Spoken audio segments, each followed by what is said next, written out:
Judiciary after the armed forces, according to me, is the most loved institution in this country. But is judiciary standing up? So, it's, I think, ek haath se tali nahi bajti hai, do haath se bajti hai. If government is interfering, there is every responsibility and duty on the part of the judiciary to strike back at the government. Look at the challenges that minority community is facing today. We have over 160 million members from the Muslim community. The kind of treatment which is being faced by them. You have seen here yesterday 2 boys from Rajasthan were picked up by some Bajrang Dal activists allegedly in Haryana and burnt alive in their vehicle. Now, all kinds of instances are happening against the minority communities. The alleged, in the name of alleged forced conversions, large number of Christians and, Muslims are being arrested across the country.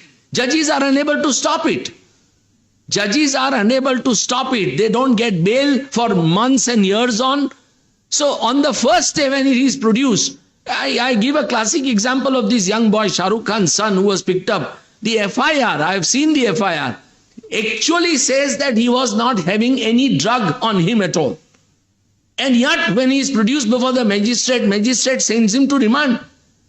And the High Court justified it initially. So the poor boy ended up spending almost 1.5 months in jail or 2 months in jail. Now you are destroying that young man for all times to come. Now nobody is taking action against that magistrate. The higher judiciary has a duty to suspend that magistrate straight away. But it's not being done. So there are millions such examples which we see in newspapers today, which we come across today across the country. And unless we become strong as citizens, unless it's not enough to say that we love judiciary. We must be willing to stand up for our judiciary. We must respect our judges who are so outstanding and courageous and independent. At the same time, we must discuss also about judges who are failing us in more than one way.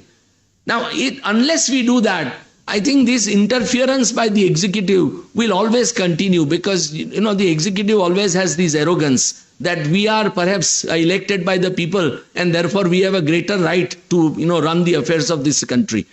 They have never read the Constitution. They have never read the Constituent Assembly debates.